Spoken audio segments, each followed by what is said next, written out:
Bonsoir et bienvenue dans votre édition à la une. Ce soir, nous reviendrons sur cette soirée de violence à Tsunzu, affrontement entre forces de l'ordre et des jeunes, un face-à-face qui a duré toute la nuit, plusieurs véhicules vandalisés, des magasins pillés, saccagés. Nassufdine Darwesh, élu de Mamoudzou, chargé de la sécurité, est notre invité.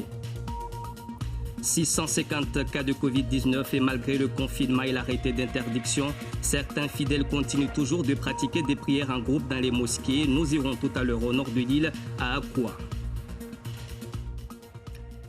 Mais d'abord, ce drame familial qui endeuille tout un quartier à Amjago, une altercation entre un neveu et son oncle. Ce dernier est décédé. Une enquête est ouverte. Les précisions de Raina Lilouafa et Assad Razafitien.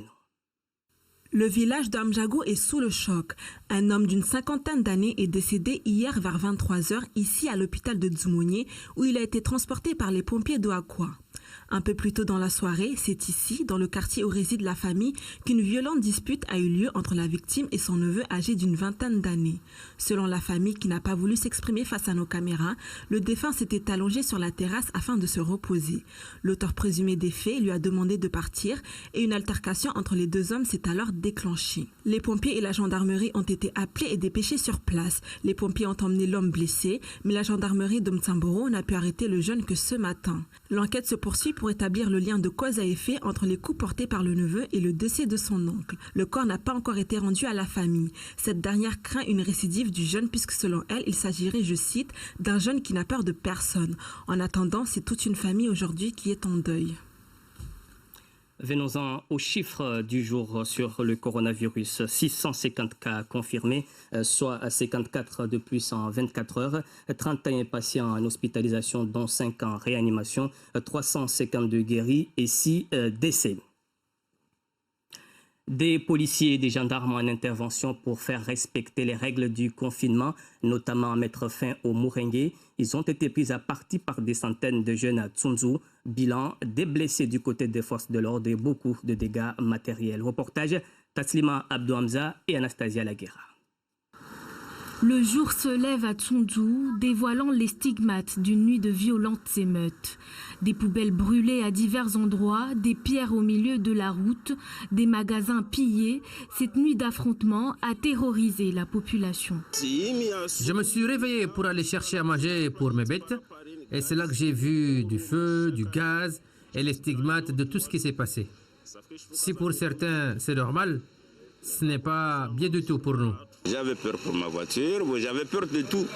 Parce que le brouillard d'hier soir, ça a piqué les yeux, ça a piqué les nez. On n'arrive même pas à respirer bien. Ce matin, les propriétaires de cette chaîne de magasins réparent les dégâts impressionnants laissés par les malfaiteurs. Ils ont cassé les murs du magasin à coups de masse. Les dommages s'élèvent à 50 000 € de pertes. C'est un complot. C'est-à-dire les mêmes voleurs qui reviennent, si vous voulez, ici. Qu'est-ce que vous voulez que je vous dise? Regardez, personne n'est touché dans ce périmètre-là. Une nuit de tension où 48 gendarmes mobiles déployés se retrouvent face à 200 jeunes déchaînés. Plus de 300 tirs de grenades de désencerclement utilisés, l'appui de 2 véhicules blindés de la gendarmerie. Pour le bilan humain, 9 gendarmes ont été blessés. C'est la première fois où la décision a été prise d'intervenir systématiquement pour disperser les Mourengués. Pourquoi? Parce que certains profitent à la fin des Mourengués pour rendre la liberté de circuler impraticable, ou en tout cas la protection des personnes, on va dire, n'est plus garantie à travers ces Mourengués. Du côté de la police, un blessé est à déplorer. Il s'agit de Jean-Marie Cavier, le directeur territorial de la police nationale de Mayotte. Il a été pris pour cible par des jets de pierre alors qu'il effectuait des sommations pour disperser les individus. Hier encore, une bande de voyous a défié l'autorité de l'État en provoquant une nouvelle nuit d'émeute parce qu'elle veut s'affranchir impunément des règles de confinement. Il faut le rappeler, mais ce sont ces mêmes policiers à qui on demandait le retrait du masque il y a quelques semaines, ces mêmes policiers à qui on veut retirer des congés pour des raisons indépendantes de leur volonté, qui étaient présents hier avec les gendarmes et qui le seront les jours à venir pour faire respecter l'ordre de droit. Ce matin, la mairie de Mamoudzou a nettoyé les rues de Tsundzou et a décidé de porter plainte contre les parents des jeunes identifiés. Quelques interpellations ont eu lieu dans la journée. Voilà, comme convenu avec nous sur ce plateau, Nassoufoudine Darwesh, conseiller municipal de Mamoudzou, chargé de la sécurité. Monsieur, bonsoir et bienvenue. Bonsoir. Alors, à l'origine de ces affrontements, ce sont ces Mourengués, ces boxes traditionnels qui ont commencé depuis plusieurs semaines. Et la question que tout le monde se posait jusqu'ici, où sont les élus? Alors, les élus sont actuellement occupés à gérer cette crise, cette pandémie, cette difficulté pour certaines familles d'avoir accès à l'eau, d'avoir accès à la nourriture. Donc aujourd'hui, il se trouve que certains jeunes s'amusent à effectuer des Mourengués au su et au vu de tout le monde, histoire d'attirer la police. Parce qu'il faut le savoir, ces jeunes-là attirent la police sur un point donné pour pouvoir ensuite aller piller les magasins qui existent. J'ai eu à dénoncer cette pratique sur vos ondes la semaine dernière. Pas plus loin que la semaine dernière, j'ai fait le parallèle entre ce qui s'est passé à Kaweni il y a quelque temps. C'est le même mode opératoire. Ces gamins n'ont pas réfléchi à ça. Certaines personnes sont derrière ces gamins, manipulent ces gamins à des fins politiques ou autres, mais il faut le savoir, nous ne sommes pas dupes. Certaines personnes manipulent ces gamins pour pouvoir aujourd'hui aller vider les magasins tels que Somako. J'ai transmis cet après-midi des images à votre confrère, M. Souhaili, des camions de la marque Mazda Dina100 qui vidaient la Somako. C'était pas un hasard.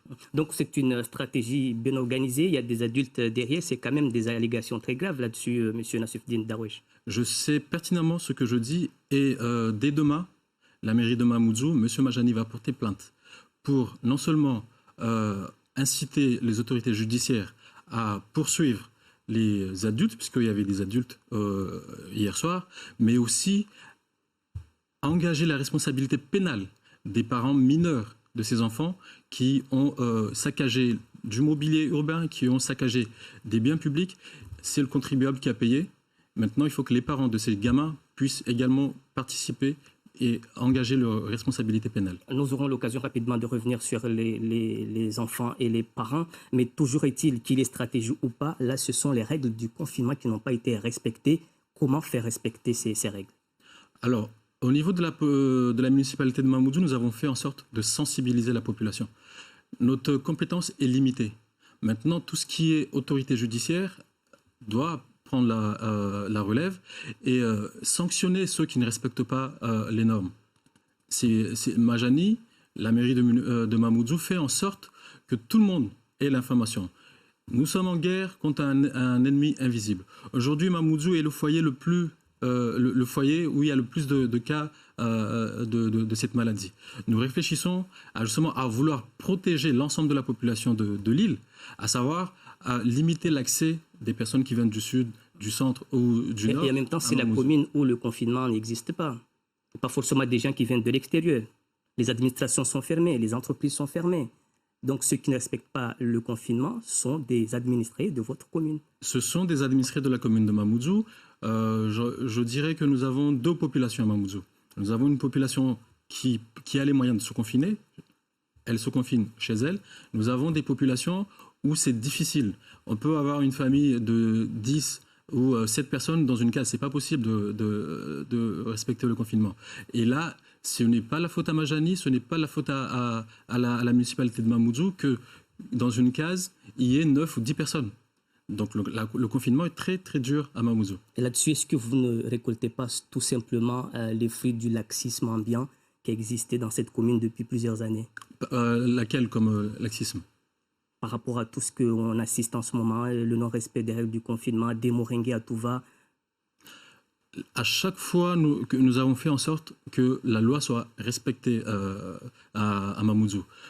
Vous pouvez regarder dans vos anciennes bandes, tous les terrains municipaux qui étaient occupés, la municipalité a agi pour déloger les personnes qui occupaient les terrains municipaux. Je parle bien des terrains municipaux. Aujourd'hui, allez voir où habitent ces personnes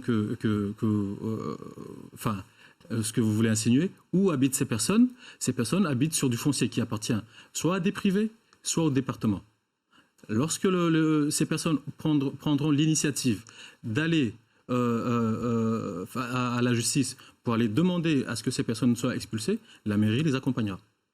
Alors, vous avez porté plainte ou le maire va porter plainte contre ses parents. Autrement dit, vous connaissez les parents et vous connaissez les jeunes. Nous allons dès demain porter plainte pour dégradation de biens publics. Nous avons incité les autorités judiciaires à aller chercher ces personnes. Ces personnes filment leurs méfaits. Ces personnes organisent les moringues en étant en direct sur Facebook. Ils sont connus. Ces personnes sont connues. Maintenant, il faut oser aller les chercher. Et le maire de Mamoudzou va prendre ses responsabilités. Dès demain, nous allons déposer plainte auprès du procureur de la République, non seulement pour les parents des mineurs qui nous mettent en difficulté, mais aussi aux adultes qui sont derrière, et aussi demander au procureur d'aller chercher qui sont les manipulateurs, ceux qui sont derrière ces enfants. Donc vous n'êtes pas responsable, il y a des manipulateurs derrière. Nous faisons ce qui relève de notre mission. Nous le faisons et nous ne cesserons jamais de le faire. Nous avons été élus pour ça et nous le faisons. Aujourd'hui, certaines personnes redoutent Majani. Certaines personnes redoutent et veulent salir le bilan de Majani. Donc manipulent ces gamins. Vous l'avez entendu tout à l'heure. L'heure n'est pas la politique politicienne, M. Nassoufdine Mohamed. Force est de constater que ça a commencé depuis Darwesh. Force de constater que les Moringues ont commencé depuis le premier jour du Ramadan. Et c'est maintenant qu'on entend Majani s'exprimer dans une vidéo dans les réseaux sociaux. Les Moringues ont commencé bien avant le Ramadan. Ça a commencé par Kaweni. Et la méthode que nous avons employée, c'était la médiation. Et je l'avais déjà dénoncé, que ce soit sur les réseaux sociaux ou sur vos ondes, qu'il fallait faire attention. C'est exactement ce que ces gamins voulaient. Ces gamins voulaient que la police se rende sur un point pour ensuite permettre à d'autres personnes d'aller saccager les magasins. Et la méthode qui a été utilisée à Kaweni, c'était la médiation. Et nous avons eu des bons résultats. Ça a marché? Ça a marché. Kaweni, aujourd'hui, là où en face de Bacholo, il n'y a plus de Moringue. Pourvu que ça dure. Merci beaucoup Nassoufdine Darwesh d'avoir été l'invité de ce journal. Merci. Malgré le confinement, certaines mosquées de l'île continuent à accueillir des fidèles. C'est le cas de la mosquée de vendredi de la commune d'Akwa où les pratiquants s'adonnent toujours aux prières de groupe. Sur place, le reportage de Raina Lilouafa et Assad Razafiten.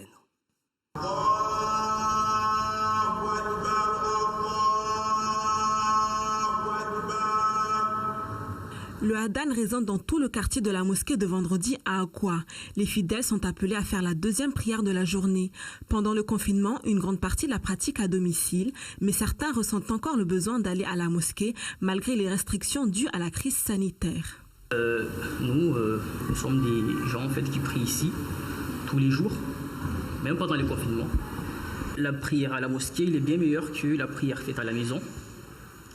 Et donc, à la maison, il y a plus de nuisances, il y a plus des choses qui dérangent la prière. Donc, nous venons ici pour faire notre prière ici. Les fidèles disent ne pas enfreindre la loi, puisqu'ils auraient reçu d'autres instructions de la gendarmerie nationale. Avant-hier, il y avait 2 gendarmeries qui sont venus ici. Ils m'ont interpellé, monsieur. Voilà, donc ils sont venus avec moi. Moi, j'ai dit, qu'est-ce qu'il y a ? La prière à la prière d'Arwas Mosquée, tout ça. Voilà, donc on a parlé de ça. Moi, je l'ai dit quoi? Je l'ai dit que, bon, je vais rapporter votre conversation aux autres. Ils m'ont dit 20 personnes.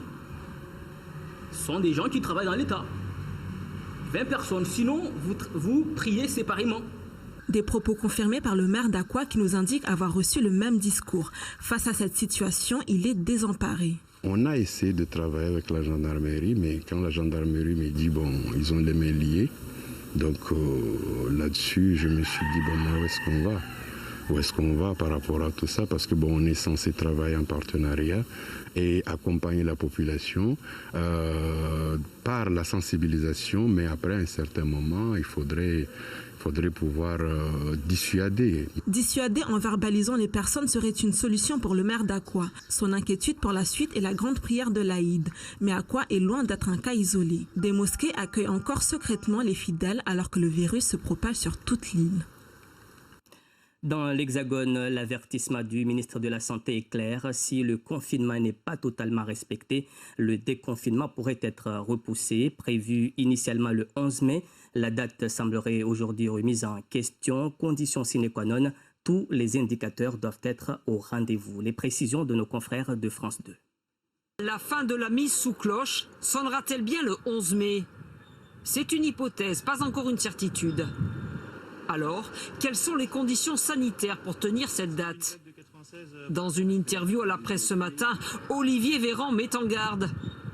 Si le nombre de nouveaux malades devait être trop élevé, la date de levée du confinement pourrait être remise en question et sera appréciée selon les départements. L'indicateur, le risque de transmission qui progresse depuis quelques jours. Avant 10 malades contaminaient 5 personnes, aujourd'hui 10 malades en contaminent 6. Si ce taux augmentait encore, le déconfinement pourrait être repoussé. Quelles conditions matérielles? Avoir suffisamment de masques et effectuer 700 000 tests par semaine?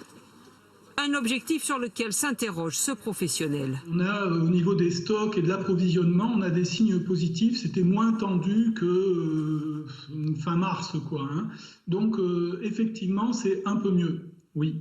Mais c'est vrai qu'il y a une incertitude pour la suite. On a des interrogations, voire des inquiétudes, justement sur les réactifs et les écouvillons. Autre préalable, former au moins 3000 personnes chargées d'identifier les contacts proches des malades et les isoler avec leur accord. Quels sont les risques d'un déconfinement mal maîtrisé?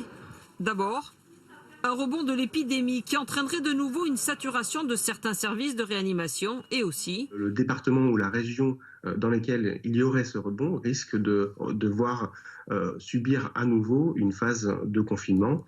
Prochaine échéance le 7 mai, le gouvernement précisera les modalités du déconfinement selon les régions. On s'interroge sur la date du déconfinement, mais eux, ils veulent rentrer auprès de leurs proches. Des dizaines de Mahorais bloqués à La Réunion, ils veulent rejoindre Mayotte. Cela fait plusieurs semaines qu'ils sont confinés, loin de leur famille. Nous sommes en duplex par Skype avec l'un d'entre eux, Amni Mrumbaba. Bonsoir. Alors d'abord, quelles sont vos conditions de vie actuellement? Alors bonsoir. Alors actuellement, ça dépend de la situation selon les personnes. Il y a des personnes qui sont chez eux, à leur famille ou hébergées par d'autres personnes, mais ce n'est pas le cas pour tout le monde. Il y a des gens, ils font avec ce qu'ils peuvent. Il y a des gens qui se retrouvent hébergés à droite et à gauche. Et juste ça nous semble inconcevable, quoi. Et vous, personnellement, vous êtes dans quel cas, dans quelle situation? Alors moi, personnellement, en ce moment, je suis chez ma mère. Du coup, pour moi, ça va, mais j'ai une pensée pour toutes ces personnes. Parce qu'il faut savoir qu'on a créé un groupe sur Messenger de toutes ces personnes qui souhaitent rentrer chez eux. Mais pour moi, ça va. Alors, dans ce groupe, vous êtes combien? Est-ce qu'il y a des familles, il y a des enfants? Alors, dans le groupe, pour l'instant, c'est que les grandes personnes. Mais il faut savoir que ces grandes personnes-là, ils sont venus ici avec des enfants. Ou il y en a, ils ont laissé les enfants à Mayotte. Ils sont venus ici. Et il y a aussi la situation financière qui est très importante parce qu'il y a des gens qui n'ont pas prévu forcément de faire 40 jours à Mayotte et à La Réunion et qui se retrouvent bloqués ici. Et du coup, ça nous semble... c'est déplorable que la préfecture n'ait pas réagi. Comme on a eu un vol qui a rapatrié les gens de Mayotte vers la métropole, on ne comprend pas pourquoi nous, ici à La Réunion, personne ne nous prête attention. Et on trouve ça lamentable, quoi. Alors, vous avez dit que vous ne comprenez pas pourquoi la préfecture n'a pas réagi. Autrement dit, vous les avez sollicités. Oui, on les a sollicités parce qu'ici, on a un de nos compatriotes, Ahmadi Noussa, qui a écrit au préfet et qui a reçu la réponse. Et là, en ce moment, on est en train d'attendre, mais comme ça ne bouge pas, depuis le début de la semaine, on est en train de faire tout notre possible pour être entendu et écouté. Et là, aujourd'hui, ça me permet de faire passer ce message-là au moins. Nous, on veut juste rentrer chez nous. Et c'est très important parce qu'on a des enfants qu'on a laissés là-bas, on a des personnes âgées qu'on a laissées là-bas. Il y a des gens qui ont laissé leurs enfants chez des gens. Et il y a des gens qui doivent s'occuper de leurs parents malades. En plus, en pleine période de Ramadan, tout ça, ça se complique. Merci beaucoup, Amni Mroubaba, pour toutes ces précisions. De rien, je vous en prie.